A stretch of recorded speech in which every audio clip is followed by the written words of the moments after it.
नमस्कार। NCERT series में आप सबका पुनः एक बार अभिनंदन, स्वागतम। प्यारे साथियों, एनसीईआरटी श्रृंखला में आज हम बात करने वाले हैं मारवाड़ के इतिहास के बारे में। केवल एनसीईआरटी के ही अकॉर्डिंग अपन बात करेंगे कि मारवाड़ के इतिहास की वो बातें जो सीधा एग्जाम से संबंध रखती है। तो अपने डायरेक्ट शुरू करते हैं मारवाड़ का इतिहास। और मारवाड़ के इतिहास में जो टॉपिक हाईलाइट करना है वो है केवल आपका राठौड़ वंश। दोस्तों, मारवाड़ में यूं तो कई वंश आकर गए हैं। इससे पहले प्रतिहार वंश ने भी अपनी धाक इस क्षेत्र में जमाई है। जैसा कि दोस्तों आप सबको बताया गया था, ये दक्षिणी क्षेत्र जो था मेवाड़ या वागड़ जो था, यानी दक्षिणी जो मेवाड़ और वागड़ क्षेत्र जो था, इस वागड़ और बागड़ मेवाड़ क्षेत्र में जो वंश आपका रह गया, गुहिल वंश निवास कर चुका है। इसी वंश को अपनों ने नाम दिया था आगे चल के सिसोदिया वंश हो गया था। क्यों हुआ, पूरा कारण आपको बताया गया था। जिस प्रकार दक्षिणी राजस्थान में गुहिल और ये वंश हुआ, उसी तरीके से दोस्तों मारवाड़ क्षेत्र में, समूचे मारवाड़ क्षेत्र में यहां पर भी एक वंश हुआ जिसे कहा जाता है राठौड़ वंश। मैं सबसे पहले आपको बता देना चाहता हूं दोस्तों, आज जो अपना टॉपिक शुरू होने वाला है वो यही है, मारवाड़ का राठौड़ वंश। जी हां दोस्तों, मारवाड़ का राठौड़ वंश। एक बात आपको इससे पहले यह भी कवर कर दूं मैं कि राठौड़ वंश जो मारवाड़ में हुआ, मारवाड़ का मीन क्या है। मारवाड़ कोई एक प्रॉपर डिस्ट्रिक्ट को नहीं कहा जाता है प्यारे साथियों। मारवाड़ जो है एक कई जिलों का समूह है। प्रॉपर मूल रूप से मारवाड़ जो आपका हुआ है वो तो आपका जोधपुर हुआ है, जिसे आप मूल रूप से मारवाड़ कह सकते हो। जोधपुर को आप मारवाड़ की संज्ञा दे देते हो। ये तो मारवाड़ का हृदय है। लेकिन इसके आसपास बीकानेर, जैसलमेर, बाड़मेर, जालौर, पाली, नागौर का ये जो कैचमेंट एरिया बराबर जो लग रहा है ना, इसी को दोस्तों मारवाड़ कहा जाता है। ये मारवाड़ जो है आपके मरु शब्द से बना है, मरुवाड़, यानी आप इसे मृत स्थल कह सकते हैं, डेड पैलेस कह सकते हैं। एक तरीके से तापमान ज्यादा, गर्मी भीषण, इस प्रकार से। लेकिन ये अपना टॉपिक नहीं है।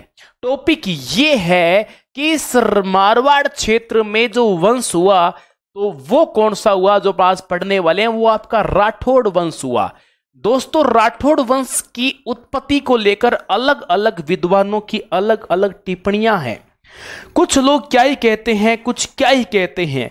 यानी आप इन सब की उत्पत्ति के बारे में यदि बात करते हो, राठौड़ वंश की यदि हम उत्पत्ति के बारे में दोस्तों यदि बात करते हैं, तो वो थोड़ी सी क्या रहती है, विवादास्पद रहती है। अलग अलग आधार है सभी के। कोई कई मानता है, कोई हिरण्यकश्यप की संतान बता रहा है, कोई सूर्यवंशी बता रहा है, कोई ब्राह्मणों की संतान बता रहा है, कोई जयचंद गहड़वाल के वंशज बता रहा है। अलग अलग तरीके से एनसीईआरटी में हमें फैक्ट मिलता है कि ये इन्हें हिरण्यकश्यप की संतान बताया जाता है। हिरण्यकश्यप की संतान बताया जाता है। हस्तिनापुर के राजा हुए थे हिरण्यकश्यप। हस्तिनापुर दिल्ली के पास पड़ता है, यहां के राजा हुए। एनसीईआरटी ने नहीं बताया कि हिरण्यकश्यप कौन मान रहा है, लेकिन दोस्तों इस बात को स्वीकार किया था भाटों ने और भइयों ने यह माना है कि भई जो होती है उस आधार पे देखा जाए कि हिरण्यकश्यप की संतान है ये राठौड़ जो यहां पर आए हुए हैं। लेकिन दोस्तों यहां पर और अन्य सोर्सेस की बात करें तो यहां पर दयालदास की ख्यात आती है। तो दयालदास जी इन्हें सूर्यवंशी मानते हैं। अगला जो आपके पास में इसका उदाहरण है वो दयालदास का है। दयालदास की ख्यात जो है वो इन्हें मान रही है, सूर्यवंशी मान रही है। जी हां, इन्हें सूर्यवंशी मान रही है। बिल्कुल दोस्तों मान रही है, एकदम सही तरीके से मान रही है, कहीं इसमें कोई दो राह नहीं है। ब्राह्मण इसको बलराव की संतान मानते हैं। ब्राह्मण इसको बलराव की संतान मानते हैं। कर्नल जेम्स टोड इनको लेकर अलग ही कोटेशन देता है। कर्नल जेम्स टोड कहता है इनका तो भाई मामला ही अलग है। कर्नल जेम्स टोड इनको लेकर नहीं कहता कि ये विदेशियों की संतान है। कर्नल जेम्स टोड ने यहां पर सीधी सीधी बात कही है, वंशावलियों के आधार पर बता रहा हूं कि जी ये तो सूर्यवंशी है। तो कर्नल जेम्स टोड के अनुसार the central western Rajputana state के अनुसार भी राठौड़ सूर्यवंशी है। लेकिन वो दूसरों की बात करता है तो उन अन्य को वो विदेशियों का मिश्रण और कई तरह की बात करता है। कर्नल जेम्स टोड के अनुसार ये सूर्यवंशी ही बताए जाते हैं, इसमें कहीं कोई किसी प्रकार की दिक्कत नहीं है। लेकिन दोस्तों एक लिखी जाती है जोधपुर राज्य की ख्यात। कौन सी ख्यात है? जोधपुर राज्य की ख्यात। विश्ववात करके, विश्वुतमान करके एक शासक हुआ, कोई बताते हैं, उनका पुत्र था बृहद्बल। इनकी संतान भी बताई जाती है कि इनकी होना ऐसा बताया जाता है। तो कोई इतना प्रभावी फैक्ट तो नहीं है, फिर भी आपको पता रखना पड़ेगा। जोधपुर राज्य की ख्यात के अनुसार विश्वुतमान का पुत्र था और उसका नाम क्या था, ये पूछ सकता है, बृहद्बल था। ठीक है, कर दोगे, कोई दिक्कत की बात नहीं। लेकिन महनौत नैणसी इनको लेकर एक खास बात कहता है। महनौत नैणसी इनको लेकर खास बात क्या कहता है, पहले उसके बारे में अपन बात कर लेते हैं। महनौत नैणसी का मानना क्या है इनको लेकर, और दोनों तरीके की बात हम यहां पर अभी आपके सामने रखेंगे। गंगा नदी के किनारे दोस्तों एक जगह आती है जिसका नाम है कन्नौज। उत्तर भारत के अंदर एक स्थान पड़ता है कन्नौज। ये वही कन्नौज है जहां पर दो नदियों का संगम होता है, गंगा प्लस राम गंगा नदी का यहां पर संगम होता है, और ये जगह पड़ती है यूपी में। यहां ये जगह है कन्नौज। महनौत नैणसी लिखते हैं कि ये तो कन्नौज से आई हैं, कह रहे हैं कि ये तो कन्नौज से आए थे, सीधे मारवाड़ के अंदर इनको कन्नौज से आना यहां पर बताया है। कन्नौज से आए हैं, इस बात को स्वीकार, कन्नौज से आए हैं इस बात को स्वीकार कौन कर रहा है? कन्नौज से आए हैं इस बात को स्वीकार महनौत नैणसी कर रहे हैं। महनौत नैणसी रचनाएं सभी को याद है, कोई गड़बड़ की बात नहीं, फिर भी आपको बता देता हूं, पता आपको होना चाहिए। महनौत नैणसीरी ख्यात, महनौत नैणसीरी ख्यात, और एक और थी इनकी रचना मारवाड़ परगनारी विगत विनी की रचना है। कोई बात नहीं, कन्नौज से आ गए, लेकिन ये नहीं बताया महनौत नैणसी ने कन्नौज से तो आए हैं, पर है किसकी संतान, इनका बापू कौन है, इनके बापू के बारे में उल्लेख नहीं करता। अब इनके बापू के बारे में उल्लेख करता है गोपीनाथ शर्मा पर, जिसका उल्लेख एनसीईआरटी में नहीं है। अब इनका उल्लेख तो यहां पर नहीं है, एनसीईआरटी में उल्लेख सीधा सीधा दे रखा है, सीधा सीधा एक सर्वे माने मत कह रखा है कि कन्नौज के राजा थे जिनका नाम था जयचंद गहेड़वाल। गद्दार शासक के रूप में इनके पहचान होती है पृथ्वीराज चौहान तृतीय के सामने। जयचंद गहेड़वाल, इन्हीं जयचंद गहेड़वाल के वंशज हुए आगे चलकर, जिनका नाम था राव सिंहा जी। और यही राव सिंहा जी सीधा केंद्रण करते हुए सीधा पहुंचते हैं राजस्थान के पाली में। इनकी कहानी वैसे अलग बताई जाती है कि ये द्वारकाधीश की यात्रा पे जा रहे थे, पुष्कर में रुके, वहां पर पालीवाल ब्राह्मणों से इनकी मुलाकात हुई। पालीवाल ब्राह्मणों ने कहा कि आप तो राजा हैं, आप तो सर्वज्ञानी हैं, प्रजा चलानी आपको आती है, हमारे पास एक राजा नहीं है, राजा का अभाव है, आप उधर से आए हुए हो तो आप हमारे पाली को संभाल लो, मारवाड़ को संभाल लो, हम धन्य हो जाएंगे, ये वो। इधर राव सिंहा जी को भी नीड थी कि यार उनका अस्तित्व वो जुड़ा हुआ था जयचंद जी की, तो एक्सपायर हो गए थे, डोलते घूम रहे थे, तो इस प्रकार से राव सिंहा ने मौका पे चौका मारना उचित समझा। बोला चल चलते हैं यार, अपना क्या है, अपना तो हालत तो वैसी खराब हुई पड़ी है। तो ये मारवाड़ प्रदेश में एंट्री जो करते हैं, सबसे पहले इन्होंने पाली को ही केंद्र बनाया था। इस हिसाब से दोस्तों राजस्थान में सबसे पहले जो व्यक्ति आते हैं राव सिंहा आते हैं। इसीलिए राव सिंहा को राजस्थान में राठौड़ों का क्या कहा जाता है, इन्हें राजस्थान में राठौड़ों का आदि पुरुष कहा जाता है। इन्हें राजस्थान में राठौड़ों का आदि पुरुष कहा जाता है, और यही हमारे राजस्थान के अंदर क्या हो जाएंगे, राठौड़ों के मूल पुरुष हो जाएंगे, और यही हमारे राजस्थान के अंदर राठौड़ों के संस्थापक भी हो जाएंगे। तो ये सारी जो बातें हैं ये इन्हीं अपने राव सिंहा के बारे में उल्लेखित हैं। ये यहां तक तो आपकी बात एकदम बढ़िया से क्लियर है। बीच में बहुत सारे शासक आए, लेकिन एनसीईआरटी इनका उल्लेख नहीं करती है। एनसीईआरटी किस किस का उल्लेख करती है, देखो जरा मैं आपको बताता हूं। एनसीईआरटी कहती है आपकी मेन शासक है, मैं तो उसी की बात करूंगी जिनका पेपर में कुछ आता है, तो कोई बात नहीं, हम भी उसी की कर लेंगे, आप कर रहे हो तो। सबसे पहले शासक जिनका नाम है राव सिंहा। एक वो जमाना था, कोई ठोर न ठिकाना था, किस्मत बुलंद रातों रात हो गई, कब से? जब से पुष्कर में ब्राह्मणों से मुलाकात हो गई। राव सिंह के बारे में अक्सर कहा जाता है, ये मैं ही कहता हूं और तो कौन है। राव सिंह के बाद अगले जो इंपॉर्टेंट शासक है राव चुंडा। चूड़ा बोल दो, चुंडा बोल दो, कोई बात नहीं, दोनों तीनों सारे नाम चलते हैं। इसके बाद में आते हैं रणमल। कान्हा का हल्का सा जिक्र मिलता है, ज्यादा लंबी चौड़ी भाषणबाजी नहीं है, हल्का सा मिलता है। रणमल, राव सिंह, चूड़ा, रणमल। रणमल के बाद सीधा इनका बेटा आएगा जिसका नाम है राव जोधा। राव जोधा के बाद सीधा उल्लेख मिलता है राव मालदेव का। बस इतने ही पढ़ेंगे आज तो, इतने हो जाए तो बहुत है। फिर भी दोस्तों आपको पढ़ना है तो कोई दिक्कत नहीं है, अगली क्लास में पढ़ाऊंगा। वैसे चंद्रसेन पढ़ेंगे, उदय सिंह मोटा राजा उदय सिंह पढ़ेंगे, जसवंत सिंह प्रथम पढ़ेंगे, लेकिन वो आगे आते रहेंगे। लेकिन आपको एक बार इनका पता होना चाहिए कि हम ये शासक पढ़ने वाले हैं। राव सिंह, राव चूड़ा, रणमल, जोधा, मालदेव, चंद्रसेन, उदय सिंह। मुख्य शासकों की क्रम वंशावली आपको पता होना चाहिए। यानी एक बहुत बड़ा इतिहास राव सिंह और चूड़ा के बीच में जो था वो एनसीईआरटी में यहां से गायब कर दिया है। दुहड़ का इतिहास गायब हो गया है, यहां पर नहीं है जी, बिल्कुल गायब कर दिया गया है।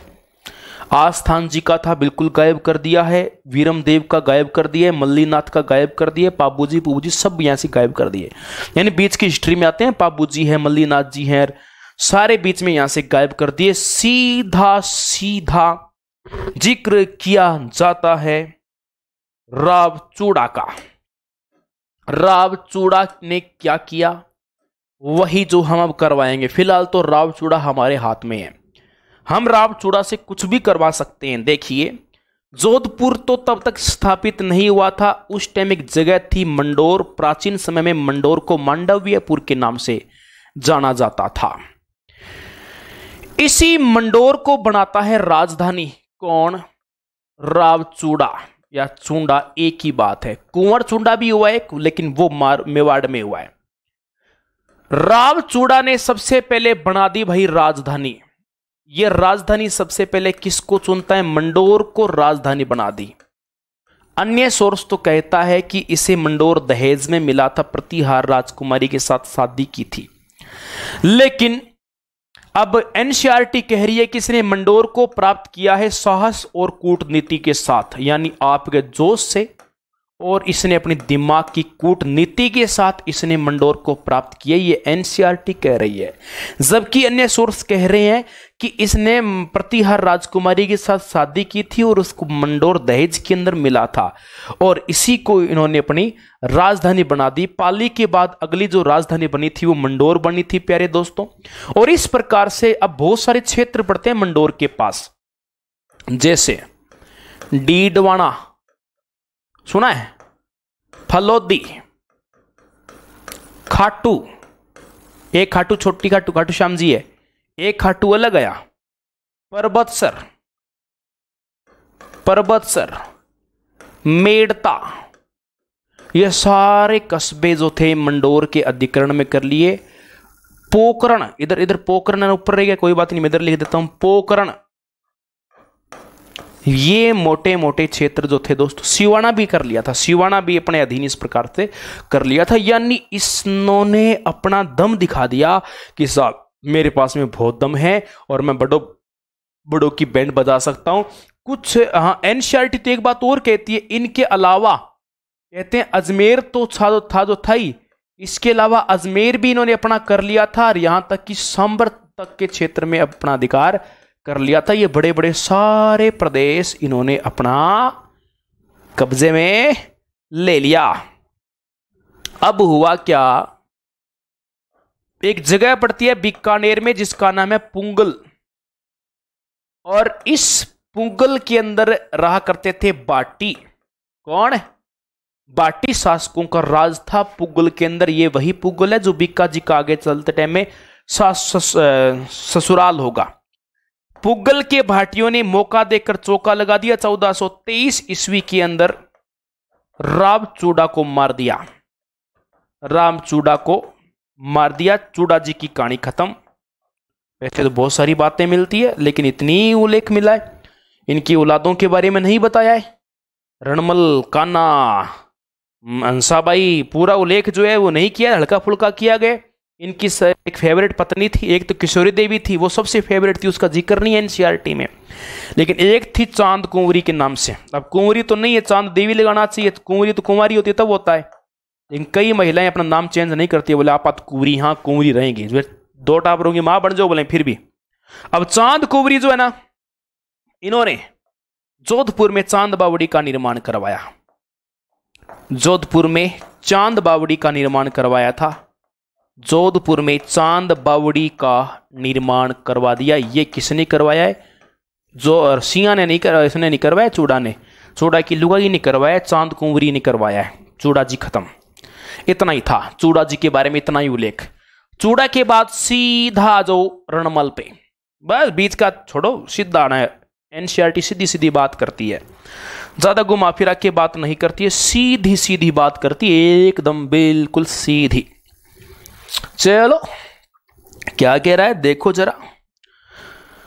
नहीं तो आपको रणमल का शासन काल पढ़ना है, न कुछ और पढ़ना, सिर्फ रणमल को तो रणमल के तरीके से ही पढ़ना है। जोधपुर का सबसे नंबर 1 दारूडिया शासक है, जोधपुर का 1 नंबर अयासी बाद शासक है। फिर भी आपको शासनकाल के बारे में आपको बता देता हूं दोस्तों। ये 1427 में राजगद्दी पर बैठा था और 1438 के अंदर इसकी फूंक निकल जाती है, खत्म।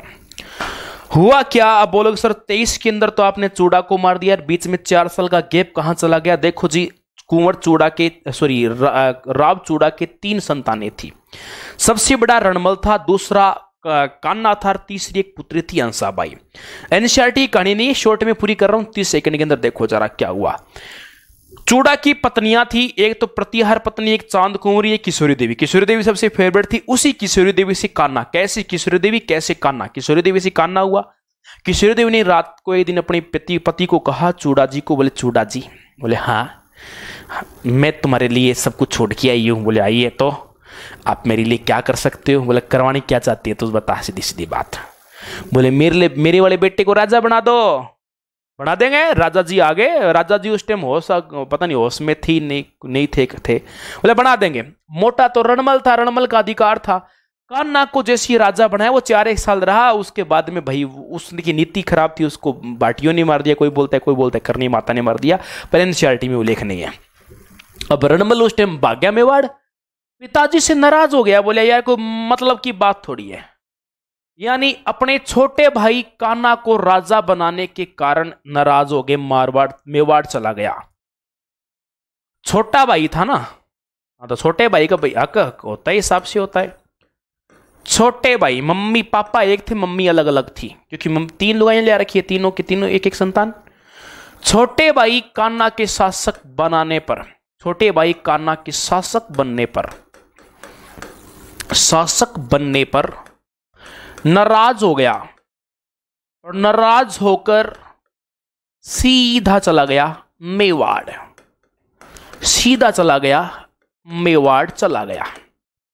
उस टाइम मेवाड़ के अंदर शासन था राणा लाखा जी का।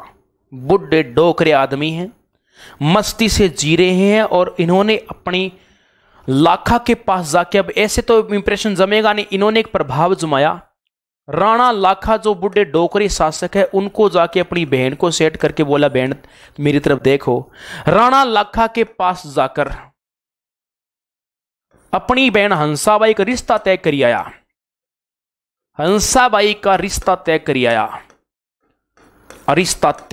आया। अब भाई इस हंसाबाई की बात इससे पहले राणा लाखा के बेटे कुंवर चूड़ा से चल रही थी। एक चूड़ा तो मारवाड़ का था जो चल गया, रणमल का पापा। एक चूड़ा उस सामने वाले लाखा के बेटे वो भी है, जिनकी रिश्ते की बात हंसाबाई के साथ चल गई, और ये भाई साहब उसके बाप को जाके प्रपोजल दे रहे। लाखा जी बोले, देख तुम मजाक मत करे, बुढ़ापे के अंदर मेरे प्राण वैसे निकल जाएंगे, तुम मत करो। बोले मजाक नहीं है, नींद के अंदर होश, नींद में नहीं होश आवाज में बात कर रहा हूं, मेरी बहन का आपके साथ शादी करूंगी। हंसाबाई जी आ गए टेंशन में, बोले यार समस्या तो गंभीर हो गई, भाई साहब ने कौन सी समस्या में फंसा के छोड़ा है, ये तो नई मेरी जिंदगी में एक घोर समस्या लेके खड़ी कर दी। अब इस समस्या का समाधान करूं तो सब करूं कैसे? अब तो वो कहते हैं ना, आगे कुआर पीछे खाई, वो वाली कंडीशन हो गई हंसाबाई के साथ। एक तरफ मारवाड़ की लाज, कहते हैं राजपूतों में एक बात बड़ी खतरनाक होती है, जान जाए पर वचन न जाए। जान चली जाओ भले, प्राण निकल जाओ, लेकिन बात रहनी जरूरी है। अब समस्या ये आ गई कि मेवाड़ के शासक जिनका नाम है राणा लाखा, सब राणा लाखा के नौजवान बेटा है जिसका नाम है कुंवर चूड़ा, यानी आगे चलकर ये राणा बनेगा, पर राणा बनने देंगे नहीं इसको। इधर मारवाड़ के शासक राव चूड़ा थे, एक्सपायर हो गए, कान्हा को राजा बना गए। कान्हा के राजा बनाने पर रणमल नाराज होकर मेवाड़ की शरण में चला गया और साहब इसने राणा लाखा को जाके हंसाबाई के विवाह का प्रपोज दे दिया। इससे पहले हंसाबाई की विवाह की बात तो इस बेटे के साथ चल रही थी, बूढ़े डोकरे के साथ मजाक कर ली तो भी एक बार तो लगा था ये मेरे साथ मजाक कौन कर रहा है, इस बुढ़ापे में मजाक सही नहीं है, मेरे को दौरा पड़ जाएगा, पहले ही मेरे को रुक रुक के सांसें आती है, ऐसे ठीक नहीं है। लेकिन दोस्तों इनकी शादी हुई। हंसाबाई बोली मेरी एक शर्त है, शादी तो मैं कर लूंगी, कोई बात नहीं, शादी तो खैर करनी है। इसने शर्त तो ये सोच के रखी थी, बोले ऐसा पॉसिबल ही नहीं लग रहा है। बोले कि लाखा जी यानी मई होने वाले अपकमिंग हस्बैंड और हमारे बीच में हमारी जो भी संतान होगी उस संतान को ही लाखा के बाद राजा बनाया जाए तो मैं कर लूंगी शादी, वरना नहीं करूंगी। अब ये अपने बेटे के पास गया और चूड़ा बोले हाँ बापू, चूड़ा एक बात माननी पड़ी, तो तेरे बाप के लिए क्या कर सकता है। चूड़ा सीरियस आदमी था, मेरी तरह बोला पिताजी बात घुमा फिरा के बात करने की मेरी आदत नहीं है, सीधी सीधी बात करो, क्या कहना चाहते हो आप, मैं मेरे बाप के लिए जान दे सकता हूँ, बताइए। तो कहा कि देख मैंने कोई नई मम्मी ढूंढी है और उसकी शर्त है कि हमारी संतान यानी तेरी नई मम्मी और हमारी संतान जो होगी वही आगे चलकर मेवाड़ का राजा बनेगा, तो तू त्याग सकता है क्या? बोले बापू के लिए त्याग देंगे। तो सब कुंवर चूड़ा ने त्याग किया था और प्रतिज्ञा कर ली कि मैं मेवाड़ की रक्षा करूंगा। और जबकि लाखा ने इनको ये दे दिया कि बोले सलुम्बर तेरे को दे देंगे, कोई परगना दे देंगे तेरे को भी, तेरा भी जीवन यापन हो जाएगा, राजा जैसी जिंदगी रहेगी तेरी, कोई भी मेवाड़ का राजा बनेगा उसका राज्याभिषेक ये करेंगे, चूड़ा के वंशज करेंगे, तलवार बांधने का अधिकार इनको है, इनके बिना कोई राजगद्दी पर नहीं बैठ सकता, इतनी इनको प्राथमिकता दे दी, प्रतिज्ञा कर ली। कहते हैं जैसे कर्ण ने की थी वैसी प्रतिज्ञा की है जैसे महाभारत में की थी। तो इसलिए एक कुंवर चूड़ा को राजस्थान का भीष्म पितामह कहा जाता है, भीष्म पितामह। तो इस प्रकार से प्रतिज्ञा करने के कारण भीष्म पितामह की उपाधि किसे दी जाती है? कुंवर चूड़ा को। इधर इनका विवाह संपन्न होता है। विभिन्न प्रयासों के बाद राणा लाखा और हंसाबाई की एक संतान पैदा हुई जिसका नाम था मोकल। मोकल का समय रहते ही इसका तामझाम सेट कर दिया क्योंकि क्या हुआ, थोड़े समय बाद राणा लाखा एक्सपायर हो गई। कुंवर चूड़ा दरबार में था, इसके ऊपर ये हंसाबाई शक करती थी, बोले यार मेरे बेटे को टपका ना दे ये, और इनको डाउट करती थी, दरबार में आने में प्रतिबंध लगा दिया, कई तरह की काम होने लग गए।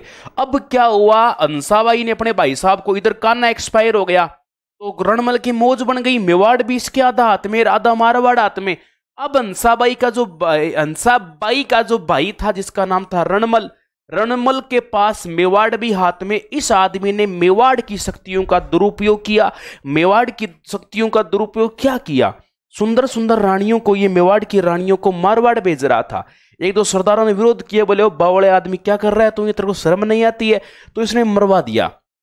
अब थोड़े समय चलते चलते इधर भांजा था इसका ये मोकल का फायदा उठाया। थोड़े टाइम बाद मोकल की भी हत्या हो गई। मोकल पर ये भले टाइम पहले क्या शादी कर लेते थे, पहले के आजकल के बच्चों के पता नहीं क्या है, हार्मोन्स ही कुछ ऐसे हो गए हैं।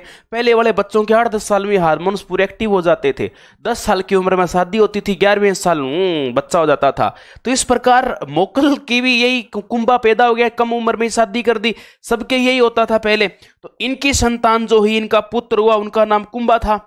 अब राणा कुंभा हो गया। राणा कुंभा बहुत ज्ञानी आदमी था, बचपन में पता चल गया। कहते हैं ना पूत के पैर तो पालने में नजर आ जाते हैं कि ये किस प्रकार का बच्चा बनने वाला है। कुंभा एक होनहार आदमी।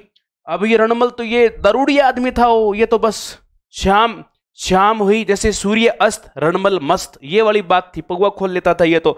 लेकिन कुंभा ने इलाज करने की सोची, बोले इसका इलाज जाब्ता करूंगा, इसका मैं ठोकूंगा इसको। सारे मेवाड़ी इसके विरोध में थे, लेकिन करे क्या, रणमल के स्पोर्ट में, हंसाबाई रानी सा स्पोर्ट में है, रानी सा के स्पोर्ट के कारण रणमल का कुछ बिगड़ नहीं रहा था।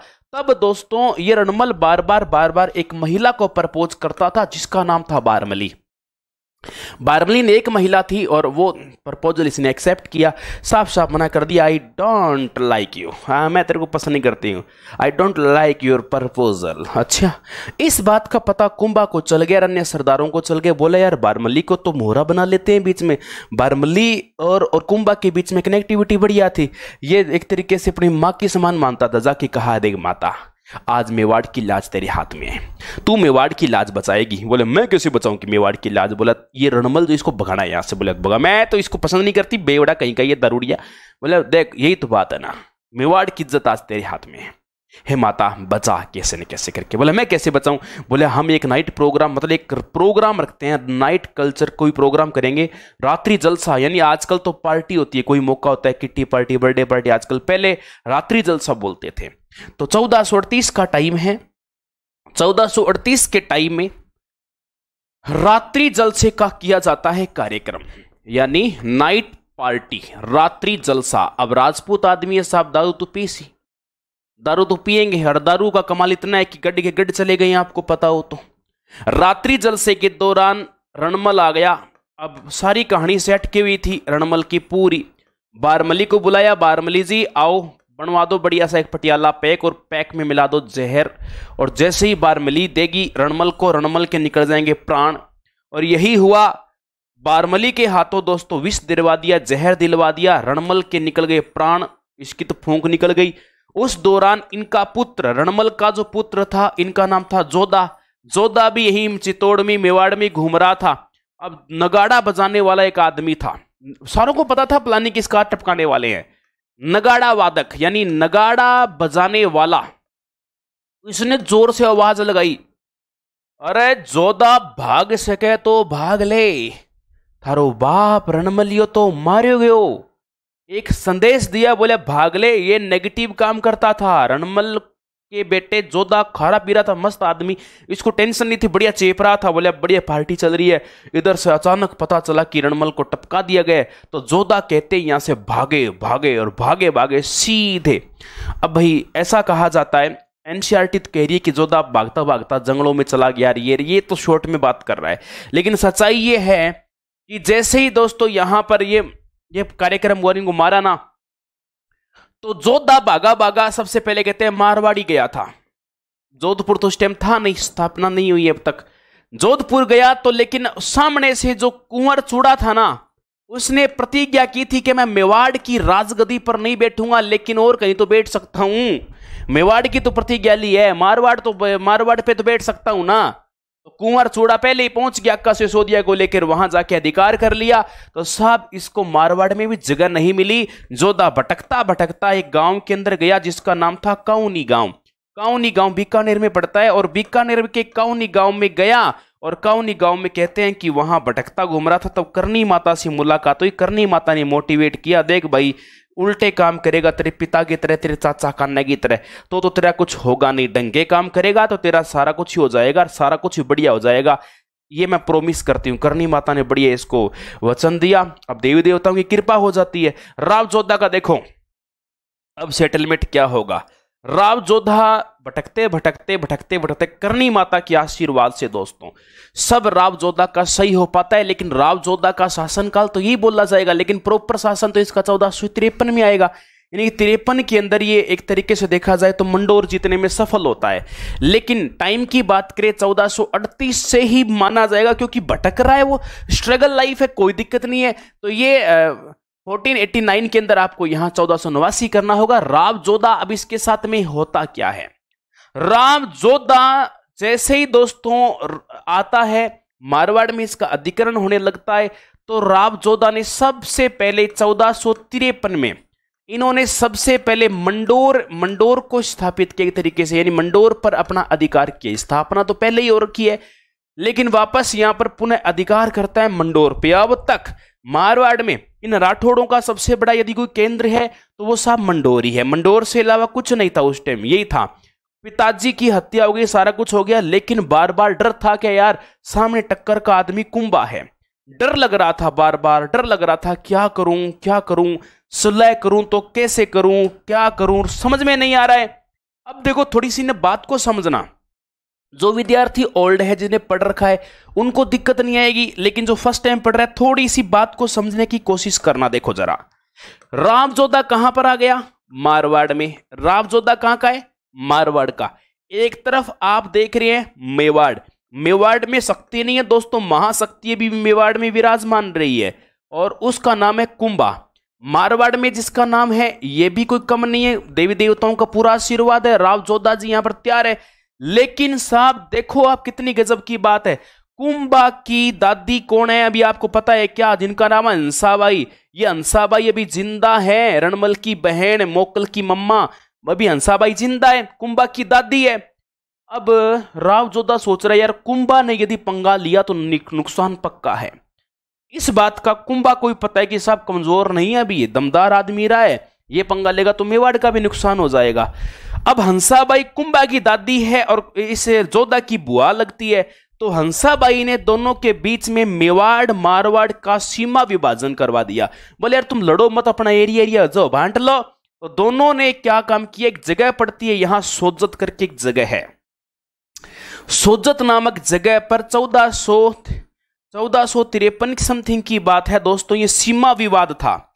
इस सीमा विवाद को खत्म करके मेवाड़ मारवाड़ यानी ऊपर वाले मेवाड़ को आवल के नाम से जाना जाता था और नीचे वाले क्षेत्र को बावल के नाम से जाना जाता था। तो इस प्रकार आवल बावल की संधि दोनों के बीच करवा दी और रोजोधा ने सोचा यार काम पक्का करूंगा, जाब्ता बढ़िया कर दूंगा। और इसने क्या किया, अमरीश पुरी वाला रूल लगा दिया। कौन सा? कि इस नॉर्मल जानकारी को पुनः रिश्तेदारी में एक बार बदल दिया जाता है।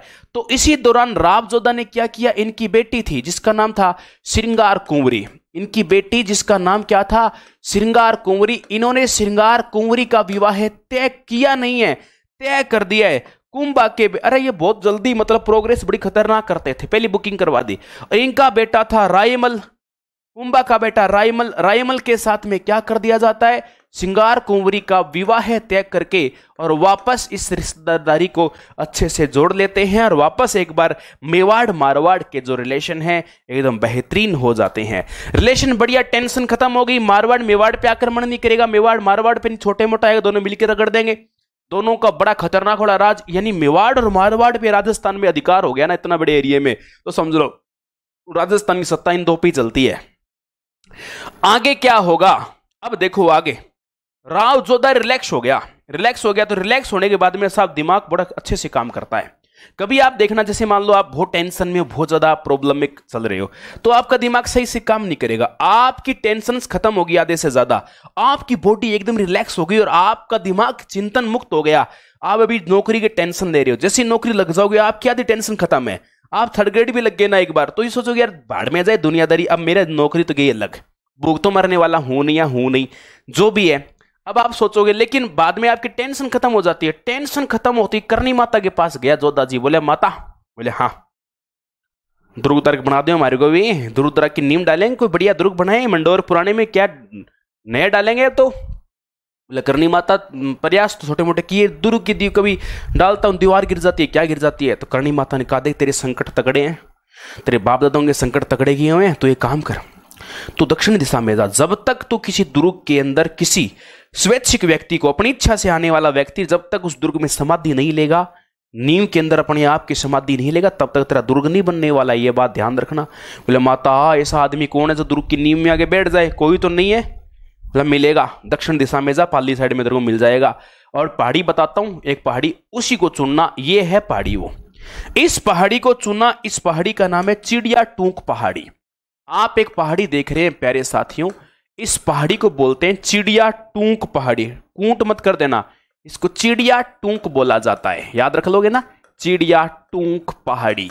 इस चिड़िया टूंक पहाड़ी पर जाके कोई दुर्ग की नींव रखना। दक्षिण में जैसे ही मिला तो दोस्तों समाधि लेने के लिए व्यक्ति भी मिल गया, और समाधि लेने के लिए जो व्यक्ति यहां पर इनको मिल जाते हैं उनका नाम है राजा राम जी। राजा राम जी मिल गए, राजा राम जी मिल गए तो आदि प्रॉब्लम का सॉल्यूशन है क्या, और क्या चाहिए। और फिर दोस्तों आगे चलकर ये दुर्ग की स्थापना होती है 14 मई 1459 को।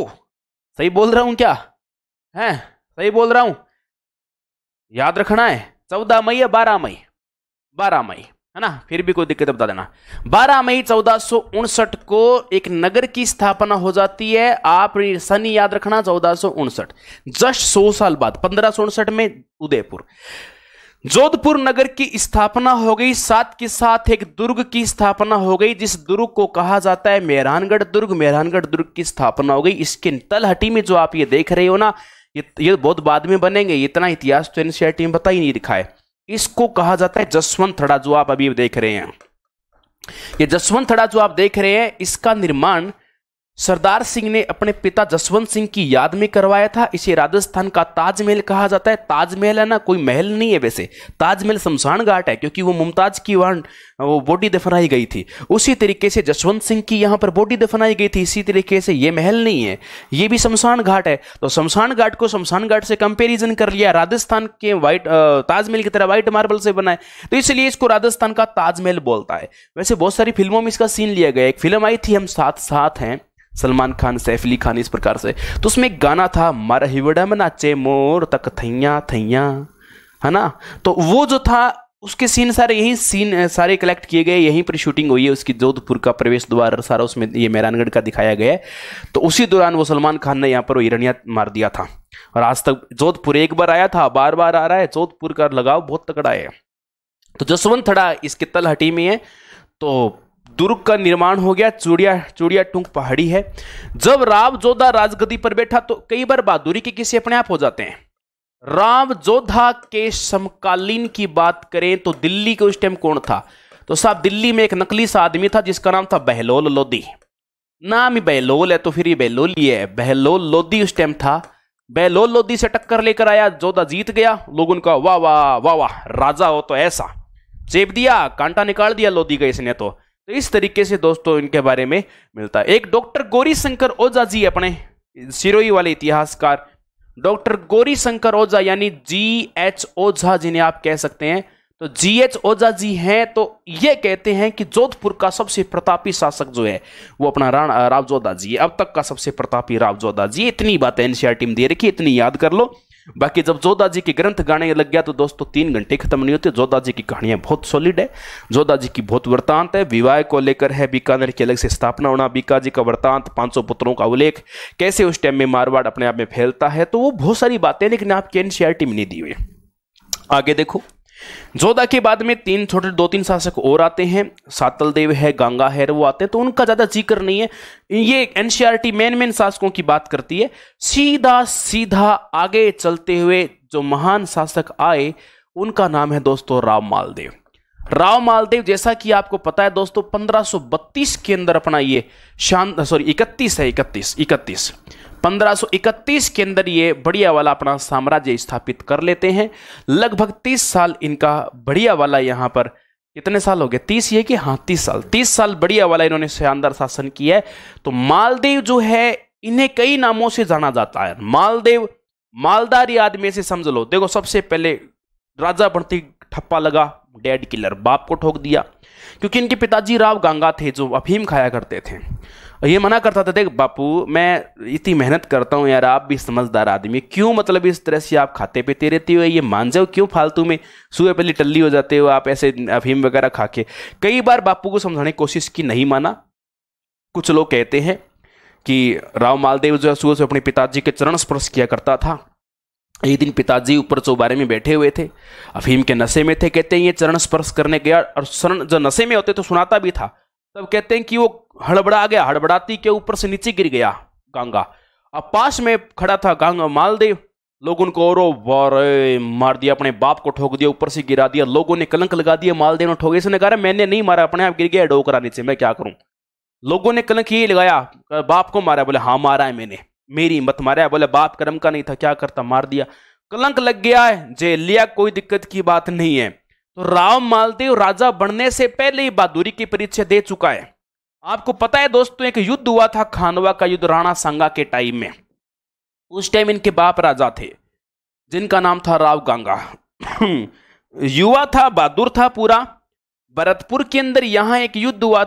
यहां आपको पता है दोस्तों, खानवा जो है रूपवास तहसील भरतपुर में पड़ता है, खानवा का युद्ध हुआ था। ये बात है 1527 की।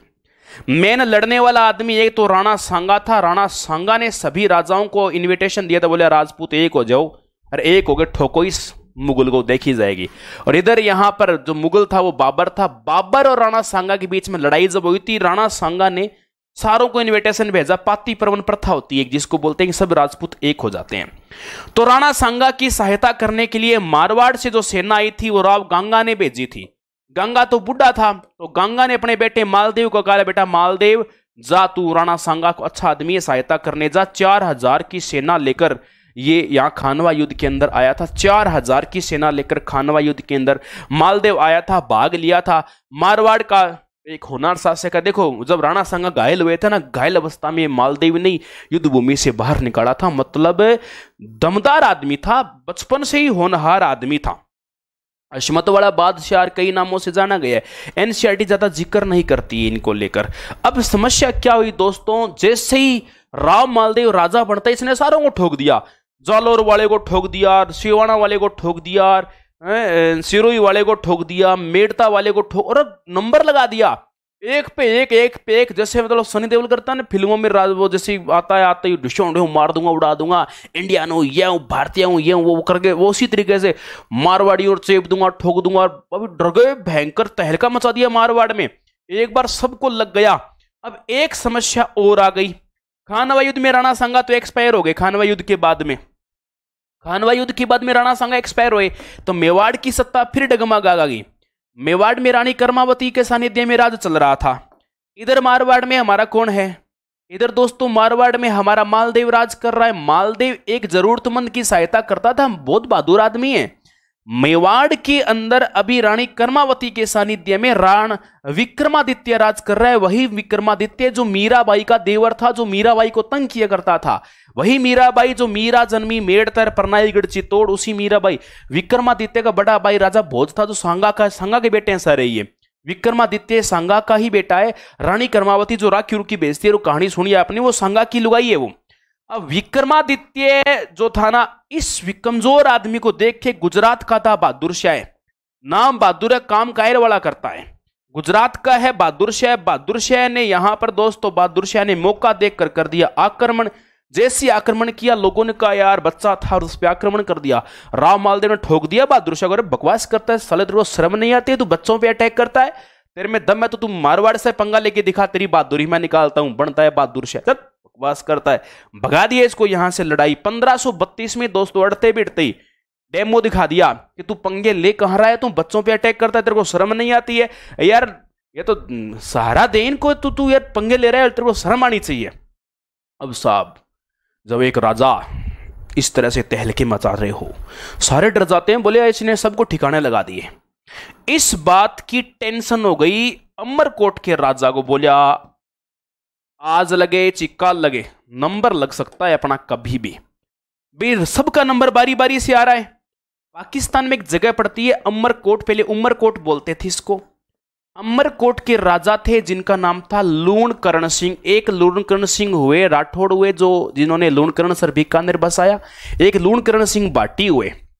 अब लूणकरण सिंह बाटी को डर लगा, बोलिया मारवाड़ में बैठा है मालदेव, ये सारों का इलाज कर रहा है और मेरा नंबर अभी आया नहीं है, आज नहीं तो कल नंबर पक्का आएगा। तो लूणकरण सिंह ने सोचा ये मौत अपने पास चल के अपने पहले उसके पास चल ले तो ठीक नहीं है।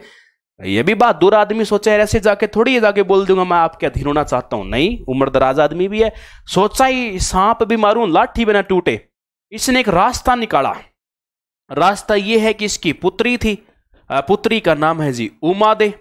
उमा दे को कहा, देख भी बहादुर आदमी से तेरा ब्याह करवा रहा हूं, करवा दूं। उमा दे कहीं करवा दो पापा, आप गलत फैसला थोड़ी करोगे। पापा की दीवानी थी पक्की, पापा की परी थी। बोले मारवाड़ में करवा दूं, मालदेव से कर दें, बोला करवा दे। बारात का नियम तो ये कि मालदेव लेकर आएगा। उमा दे से दोनों का विवाह तय कर दिया गया। अब दोनों का विवाह तय हुआ। मालदेव जी बारात लेके अमरकोट आ गए। अमरकोट आ गए तो अब क्या हुआ, इसके मन में पाप चल रहा था। लूणकरण सिंह ने अपने लुगाई को जाके कहा कि देखो जी ऐसा है, देख होशियार सिंह की होशियारी, ये इसका इलाज नहीं हो रहा था, इस मालदेव का टिक नहीं रहा था, देख मैंने इसका इलाज जाब्ता कर दिया है पहले ही। बोले शाणो क्या कर दिया आपने? बोला कर क्या दिया, देख तू मान नहीं रहा था ना, मैंने टिका दिया, देख इसका इलाज कर दूंगा। इसको डर लगा, मतलब उमा देव की माँ को डर लगा कहीं ये अब तो कुंवर सा जवाई बन गए, अब जवाई बन गया तो जवाई को थोड़ी मारने देगी, देख उमा देव को समझा दूंगा ये वो ऐसे करके। तो इसकी माँ घबरा गई, बोले यार कहीं शादी के टाइम में उल्टा पंगा ना ले ले, मैं जवाई सा को डायरेक्ट समझा देती हूँ। बुलाया जवाई सा, अंदर आओ। जवाई सा खुश हुआ, सासू माँ बुला रही है, गया अंदर। बोला देखो ऐसे है, मैं आपको भेद दे रही हूँ एक बात का, ये लूणकरण सिंह कपटी आदमी है, मेरे को पता चला है और आपके बारे में बताया, सावधान रहना, कोई उल्टा सीधा प्रयास करे। और भाई सूरवीर आदमी गुस्सा आ गया, बोले और बोर ये गलत डिसीजन कैसे हो गया, ये मेरे साथ इसने कैसे किया, ठोक दूंगा इसको मैं।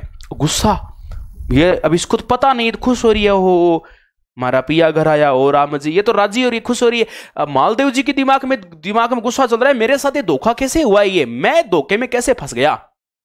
अब रास्ते में इसने कहा कि इसे मुंह कैसे फुला रखा है, कुछ नहीं है नॉर्मल, अब इसको तो क्या कहे। फिर भी इसने कहा ऐसे मुंह क्यों फुला रखा है, क्यों मेरे पापा ने कुछ अच्छा नहीं किया क्या? अब ये बोलते ही फूट पड़ा गुस्सा, बोले पापा ही तो तेरा है असली गए कड़े की जड़, तेरे पापा तो मेरे को मारना चाहता है, वो बोल दिया। इसने कहा ओ सुने, पापा के बारे में नहीं बोलेगा, पहले बता रही हूँ पापा की प्रिय हूँ, पापा के बारे में नहीं बोलने का, मेरे को कुछ भी कहने का मेरे पापा के बारे में। अब साहब कई लड़कियां होती है अपने पापा की बहुत तगड़ी भगत होती है साहब, चाहे कैसा भी है, पापा के बारे में एक लफ्ज नहीं सुन सकती है, वो उन्हीं में से उमा दे थी। बोले बाप के बारे में नहीं बोलने का, मेरे आप के बारे में कुछ भी बोलने का, पहले बता रही हूँ। बोला अच्छा पापा की पक्ष ले रही है, तेरे को शर्म नहीं आती है, जो गलत आदमी मेरे को मारना चाहता है उसकी पक्ष ले रही है। भाई लड़ लिए रास्ते में, घर पहुंचने से पहले पहले दोनों में ऐसे दुश्मनी होगी खतरनाक वाली, लड़ लिए।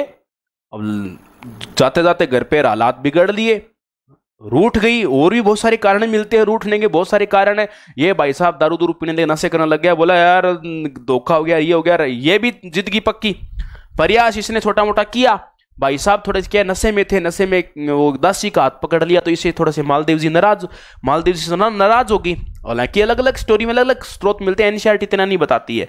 उमा दे नाराज होके चलेगी तारागढ़ में, आजीवन वहीं तारागढ़ रही, बाद में आने का प्रयास भी किया लेकिन फ्लॉप हो गया, वाद्य रास्ते वापस चली गई। तारागढ़ में रही तो दोस्तों वहां जाके रही, और वहां एक महल भी आदमी है, बोला पत्नी तेरी रहूंगी, खर्चा तेरा लूंगी, महीने के पैसे आने चाहिए, खर्चा आना चाहिए, वहां सेफ्टी तू देगा, लेकिन तेरी शक्ल भी नहीं देखूंगी, रानी भी तेरी बन के रहूंगी। रानी अच्छी है, यानी चरित्रवान महिला है, चरित्र खराब नहीं था महिला का, बहुत अच्छी महिला है। रूठी रानी का महल तारागढ़ के अंदर है, और कई रानियां रूठती रहती है, रानियों का काम ही रूठने का होता है, बहुत रानियां रूठी है, मिनाल में रूठी थी, उदयपुर में रूठी थी, हर कहीं रूठती है, रानियां रूठती रहती है, रानियों का क्या है। तो वो बात थी, तो उमादेव जी रूठ गए, तो आपस में इन दोनों की बिगड़ गई थी। ये एक बड़ा खतरनाक सोर्स है, बीच में आपको पता हो तो। यहां तक बात आपको समझ में आ गई क्या? तो लूणकरण सिंह के कारण इस तरह से ये मामला बिगड़ गया था। रूठी रानी के नाम से इतिहास में ये जानी जाती, इसी नाम से फेमस है। अब क्या होता है कि मालदेव इलाज करने में नंबर 1 आदमी था, दूसरे बराबर के राजाओं का तो ये तुरंत इलाज करता था, तुरंत ही। दिल्ली की राजगद्दी मिलने थी राम मालदेव को, सच्चाई तो ये है कि लेकिन वो मिल नहीं सकी, बदनसीबी ये रह गई। अब देखो क्या हुआ। मालदेव मारवाड़ का है, इसकी सबसे बड़ी शक्ति है 2 आदमी, एक तो साहब जेतार, एक है कुंपा, 2 आदमी है इसके दरबारी है। अब हुआ क्या कि जी इधर पड़ता है मेड़ता, इधर मेड़ता का शासक था वीरमदेव, राजपूत हैं। इधर बीकानेर का जो शासक है दोस्तों उस टाइम था राव जेत सिंह। कहते राव मालदेव ने इन दोनों का ही ट्रीटमेंट कर दिया, दोनों को ही दोस्तों पराजित कर दिया, दोनों के क्षेत्र पर अधिकार कर लिया, पराजित कर दिया। तब कहते हैं कि ये आगे चलकर चले जाते हैं शेर शाह सूरी के शरण में। एनसीईआरटी में एक बहुत तगड़ी मिस्टेक है दोस्तों ये राव जेत सिंह वाली। एक्चुअल में क्या हुआ था, अन्य सोर्स जो मिलता है, पाहिबे का युद्ध हुआ था राव जेत सिंह मालदेव के बीच में। उस युद्ध के अंदर इसका एक नागराज नाम से एक सेनापति था, राव जयसिंह और नागराज नागिया बोलते थे उसको प्यार से, वो दोनों मारे गए। और उस टाइम राव जयसिंह के दो बेटे थे, एक का नाम था कल्याणमल, एक था भीम बाहुड़ो। वो दोनों घूमने के लिए हिसार के नवाब के पास गए थे। उनको वहीं पता चला कि उनके पिताजी को तो ठोक दिया है अभी मालदेव ने, जिता कुंपा चेप गए। और वो दोनों, उनको उम्मीद नहीं दिखी, बोले अब बीकानेर पे अधिकार तो मालदेव का हो गया, अब क्या करें भाई। अब वो सीधा सीधा वहां चले गए शेरशाह सूरी के दरबार में। एनसीईआरटी कह रही है कि ये दोनों गए थे, ऐसा कह रहा है। मतलब एनसीईआरटी में एक त्रुटि है बहुत बड़ी, क्योंकि कोई सोर्स इस बात को स्वीकार नहीं करता। राव जयसिंह तो मारा गया था, तो ये पाहिबा या साहिबे का युद्ध बोलते हैं उसको, युद्ध के अंदर मारा गया। लेकिन ये शॉर्ट एंड स्वीट ऐसी चलती है। शेरशाह सूरी जो था ये भी साहब भटकल आदमी था। अब शेरशाह सूरी जो था ना, दिल्ली क्षेत्र पे इस पे अधिकार कर रखा था।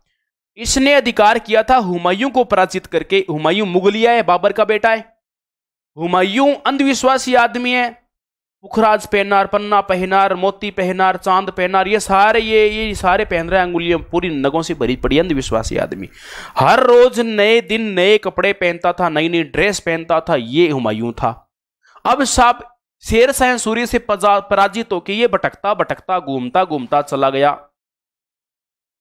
ये भी राजा वेरी साल, पाकिस्तान में उमरकोट के पास जगह है, ये राजा वेरी साल के पास गया। राजा वेरी साल के पास जाके इसने वहां पर हुमायूं ने शरण ले ली। यहीं पर ही पास में एक मस्जिद थी, वहीं मौलवी की छोरी थी हमीदा बानो। हमीदा बानो कुंवारी होती है, हमीदा को बेगम बना लिया और बेगम बना के शादी कर ली। यानी इतना विकास किया कि शादी करने के साल भर बाद में तुरंत रिजल्ट दे दिया और एक बच्चा पैदा हो गया जिसका नाम था जलालुद्दीन मोहम्मद। जलालुद्दीन मोहम्मद यही आगे चलकर अकबर बनता है। जलालुद्दीन मोहम्मद का जन्म यही हुआ था, उमरकोट के वेरी साल के महलों में ही हुआ था। अब साहब मैं आपको एक बात बताऊं, मुगलों में कई शासक हैं, बाबर हैं, हुमायूं हैं, अकबर है, जहांगीर है, शाहजहां है, औरंगजेब है, जादरशहर, फादरशहर, कई आएंगे आगे, उनका कोई मतलब नहीं है। औरंगजेब तक याद रखना। देखो कोई काम आप इंसान कोई भी जल्दबाजी करता है, जल्दबाजी का परिणाम अच्छा नहीं होता है। आराम से धैर्य से काम करता है, उसका परिणाम अच्छा होता है। आपके सामने उदाहरण देता हूं, बाबर को कभी जिंदगी में टाइम ही नहीं था, अपनी पत्नी के ढंग से वो देखता ही नहीं था। क्या हाल है उसका पता ही नहीं है। जब भी आया युद्ध करते करते उन्हीं युद्ध अभियान के बीच में से छोटा मोटा बयान घर पे चला जाता था। उसी बीच में साहब उसके बच्चा पैदा हो गया, उसका नाम हुमायूं था। कभी टाइम नहीं दिया, फुर्सत से देखा ही नहीं कभी। जल्दबाजी का परिणाम हुमायूं था। देखो नालायक शासक है, किसी प्रकार से कामयाब नहीं है। शेरशाह सूरी देखो छोटा बच्चा था, उसी के दरबार में, बाबर के दरबार में रहता था कोई टाइम में ये, और इसी ने अधिकार कर लिया। और देखो अब हुमायूं ने बिल्कुल ठंडे दिमाग से बढ़िया आराम से बैठा महलों में, फ्री, कोई काम नहीं है, महलों में पड़ा है शरण लिए हुए, और यहां एक बच्चा पैदा किया जलालुद्दीन मोहम्मद। पढ़ा ही नहीं, अनपढ़ था, अनपढ़ राजा बना। और मुगलों में सबसे महान अकबर नहीं आता क्या? सबसे सुलझा हुआ तो था, सबसे सुलझा हुआ था मुगलों में। तो देखो ये रिलैक्स दिमाग का रिजल्ट है, और जल्दबाजी का परिणाम क्या होता है आपको पता ही है। तो राजा वेरी साल के यही हो गया। अब साहब कहानी क्या है वो देखो, हुमायूं और शेरशाह सूरी की आपस में दुश्मनी, मालदेव और इनकी दुश्मनी, यानी इसके दुश्मन हुमायूं के दुश्मन एक साथ हो गए। अरे मौका ये हुआ कि हुमायूं ने पत्र लिख दिया मालदेव को, साहब हेल्प करो थोड़ी बहुत, थोड़ी बहुत सहायता करो यार, क्योंकि टक्कर का आदमी मालदेव ही नजर आ रहा था, शेरशाह सूरी की जो फूंक निकाल सकता है। इस बात का पता चल गया वीरम देव को और जैत सिंह के बेटे को। तो इन्होंने शेरशाह सूरी को कहा भी आपका दुश्मन हुमायूं है, हमारा मालदेव है, दोनों उधर मिल रहे हैं साहब, आपका काम जचा देंगे, वो बढ़िया चक देंगे आपके फटे हैं, कुछ करो, समाधान बहुत जरूरी है इनका। तो साहब उसी दौरान फिर मालदेव को हुमायूं ने, शेरशाह सूरी ने पत्र लिख दिया। शेरशाह सूरी ने फरमान भेजा मालदेव के पास, प्रिय मालदेव। बोले अच्छा मैं तेरा कब से प्रिय हो गया रे? बोले आगे बात करो। पत्र लिख दिया, फरमान बोलते हैं उसको, फरमान जारी कर दिया। लिखा गया कि ये आपके पास यदि हुमायूं आता है तो आप उसकी कोई हेल्प नहीं करोगे, वो मेरा दुश्मन है। दूसरी बात, आप उसको बंदी बनाओगे, बंदी बना के मेरे को फोन कर देना, मेरे को मैसेज डाल देना, मैं आ जाऊंगा, ले जाऊंगा। ये मालदेव बोलो हो, तेरी शक्ल देखी है, मछली को तैरना सिखाएगा तू, तेरी बात मैं मानूंगा। अब साहब हुमायूं कुछ टाइम बाद मालदेव के पास मिलने के लिए आया। ये भाई साहब बिजी था, थोड़ा बिजी होने के कारण ज्यादा मिल नहीं पाया, सहायता वगैरह कर नहीं पाया। और वो उसकी बात मान ही नहीं रहा है। ये अपने हिसाब से मिल तो लिया, सहायता नहीं कर पाया। उसको लगा कि यार मिला, सहायता नहीं की, मेरी बात मान ली। और दूसरी बात, बंदी नहीं बनाया, क्यों नहीं बनाया? सीधा फरमान लिखा कि आपने एक शेर शाह सूरी, एक बहादुर शासक का अपमान किया है, आपको इसका जवाब युद्ध भूमि में देना पड़ेगा। बोले तैयार ही बैठा हूं, आजा, कईयों इलाज किया है, तेरा कर दूंगा। बोले युद्ध करना है, आई दिस इज माई हॉबी, आजा तो देखी जाएगी, काल करे सो आज करे, आज करे सो अब, पल में कुछ रहना नहीं, तेरा लुट जाएगा सब। तो इस प्रकार से दोस्तों आप देख रहे हैं, तो ये मालदेव की थोड़ी सी स्टोरी हुआ करती थी। ये मालदेव का सीन है, समझ में आ रही है बात ना? तो ये मालदेव था इस प्रकार का आदमी, युद्ध के लिए चुनौती देती। बोले आजा, तो टेंशन ही मत ले, युद्ध की चुनौती देती है दोस्तों। फिर आपको एक जगह बताता हूं जिसका नाम है जेतारण। युद्ध होता है दोनों के बीच में, इसे बोलते हैं जेतारण का युद्ध। देखो, इसे गिरी सुमेल का युद्ध भी बोलते हैं। दो अलग अलग गांव है तहसील के अंदर, एक का नाम है गिरी और एक का नाम है सुमेल। ऐसे याद कर लेना, सुमेल नामक गांव जो था वहां पर आया था शेर शाह सूरी, यहां जो आया वो था शेर शाह सूरी। और इधर गिरी नामक जो जगह है दोस्तों, यहां पर आया मालदेव। मालदेव की 1.5 लाख की सेना थी। 2 दिन इसके वीर आ गए, एक का नाम है जेता और एक का नाम है कुंपा। और इधर 12,000 की सेना देखे, और इधर 1.5 लाख की सेना। शेर शाह सूरी की दोस्तों फूंक निकल गई। शेर शाह सूरी को लगा आज तो करवा ली मैंने अपनी वाली, आप देखो क्या होता है। लेकिन दोस्तों अल्लाह से फरियाद करता है शेर शाह सूरी, कहते हैं शेर शाह सूरी मारवाड़ में आ तो गया, अब अल्लाह से फरियाद करता है, ए अल्लाह माशाअल्लाह कहाँ मुझे फंसाया तूने यहाँ पर, एक बार मुझे इस मारवाड़ से जेतारण से निकाल दे। मैं प्रोमिस करता हूँ अल्लाह, जिंदगी में कभी इस मारवाड़ की तरफ ही नहीं देखूंगा। आई प्रोमिस, मैं जिंदगी में कभी यहां पर नहीं आऊंगा, आज प्रोमिस करता हूं। शेर शाह सूरी इधर इन्होंने भेजा, हाँ युद्ध कब करना है? दोनों क्या आमना सामना। 4 जनवरी 1544 की बात है ये, 4 जनवरी 1544 को आमना सामने है दोनों सेनाएं। शेर शाह सूरी बोले धार्मिक आदमी, नमाज पढ़ूंगा पहले एक बार, नमाज पढ़ने के बाद देखूंगा। बोले पढ़ ले भाई, नमाज पढ़ ले, ठोकना है हम बाद में ठोक देंगे, कोई दिक्कत की बात नहीं है। अब साहब शाम का टाइम था, 4-5 बजेगा। 4 जनवरी आपको पता है जल्दी दिन छिप जाता है, 5:30 बजे अंधेरा हो जाता है। शेर शाह सूरी बजा, नमाज तेरी पूरी हो गई तो फिर कार्यक्रम चालू करें। बोले मैं धार्मिक आदमी हूँ, वैसे सांस डलने के बाद हमारे इस्लाम में कोई काम नहीं होता है, शुभ काम सुबह सुबह करेंगे। बोले यार अब ठुकता ठीक रहता, सुबह सुबह लगेगी बहुत बुरी ठंड पड़ती है मारवाड़ में, बर्फ जमा देंगे तेरी, यहाँ कुल्फी जमा के छोड़ देंगे। शेर शाह सूरी कहते हैं रात भर षड्यंत्र रचता रहा, षड्यंत्र रच के मालदेव को भ्रमित कर दिया। इन दोनों सेनापतियों के प्रति, इन दोनों के प्रति ऐसा जहर घोल दिया कि तेरे ये दोनों तो बदल गए। यानी कि नकली पत्र लिखे कि जेता कुंपा आप हमारे साथ मिल चुके हैं, मैं 10-10 हजार सोने के सिक्के आपके कैंप में पहुंचवा दूंगा। जबकि दोस्तों ये सारे क्या है, अभी सर्दी के टाइम आग जगा के बाद सब क्या है आग के पास बैठे हुए थे, पीछे से भी कोई तो विश्वासघाती निकला ही है जिसने विश्वासघात करके कैंप में 10-10 हजार सोने के सिक्के रखवा दिए ताकि वो शक जो है वो सब पक्का हो जाए। ये दोनों आदमी सही है, इनको कुछ पता नहीं है। और वो क्या हुआ, इसके आसपास 4-5 फोटो को भी फिंकवा दी ताकि ये पढ़े कि ये जाली पत्थर पे लिखवाया था। फोटोकॉपी मशीन तो कोई होगी नहीं, जाली पत्थर होते थे पहले, जाली पत्थरों को फिंकवा दिया। उस पर लिखा हुआ था मालदेव जैसे ही सुबह युद्ध शुरू करता है, जेता कुंपा आप हम सब मिलकर मालदेव को ठोक देंगे। और इसको भ्रम हो गया, बोले अरे यार ये तो मेरी पावर है, आज ये बदल गए तो मेरा क्या होगा, ये तो नुकसान हो गया। तो जेतार कुंपा पे भ्रम शक करके आधी सेना इनकी, 1 लाख से ऊपर सेना लेकर मालदेव फरार गायब मैदान से। सुबह होते हुए देखा आधा मैदान खाली। शेर शाह सूरी को खुशी, बोला युद्ध चालू करो। दोनों वीर थे, दे देखा मालदेव जी मैदान में खाली है ही नहीं, मैदान में तो है ही नहीं, लेकिन दोनों वीर आदमी थे। वीर आदमी कभी कमजोर नहीं होते हैं। बोले हम लड़ेंगे, युद्ध लड़ेंगे, हमारे में क्षमता है, कोई नहीं तूने विश्वासघात किया, हम हमारी वीरता का परिचय देंगे। दोस्तों दोनों युद्ध लड़े, लेकिन इसने फिर विश्वासघात, मतलब 2-1 बजे तक युद्ध लड़े, युद्ध को विराम किया। अचानक इसका एक सेनापति है जलाल खां जलाली के नाम से, 5000 सेना लेके अचानक अटैक करके जेतार कुंपा को मार दिया। दोनों वीर थे, बहादुरी से लड़े, वीर गति को प्राप्त हो गई। अब अल्लाह से फरियाद करता है ये, बोला हे अल्लाह ऐसी जिंदगी में कभी गलती नहीं करूंगा। अल्लाह को शुक्र अदा करते हुए एक बात बोल गया, बोला एक मुट्ठी भर बाजरे के लिए पूरे हिंदुस्तान की बादशाहत को मैं खो देता। यानी एक मुट्ठी भर बाजरा ही था, दिल्ली के सामने क्या था ये मारवाड़, लेकिन फिर भी देखो मैं एक मुट्ठी भर बाजरे के लिए आज अपनी ऐसी तैसी करवा लेता, यहां आके मेरी हालत खराब हो जाती। क्या हुआ है मेरे साथ देखो। तो इस तरीके से दोस्तों शेरशाह सूरी बेचारा यहाँ से चला जाता है। तो इस प्रकार से एक मुट्ठी भर बाजरे वाली जो बात है ये रहती है। थोड़े टाइम बाद में शेरशाह सूरी जो है 1545 के अंदर कालिंजर अभियान में गोला बारूद का प्रयोग कर रहा था, झुलस गया, मर गया। मरते ही मालदेव ने मौका देके फिर सौका लगा दिया और फिर सारा मारवाड़ वापस ले लिया, टोटल एरिया पूरा वापस ले लिया। मालदेव ने बहुत निर्माण करवाया था भाई, बहुत निर्माण करवाया था। देखो जोधपुर है, मेड़ता है, कोटड़ा है, जालोर है, बीकानेर है, पूरा क्षेत्र पूरा मतलब वापस पूरा अधिकार कर लिया था मालदेव ने। तो ये बहादुर आदमियों में से मालदेव था। आगे की स्टोरी जो है दोस्तों अगले पार्ट में पढ़ेंगे। इतना ही पढ़ेंगे आज। जय हिंद, जय भारत।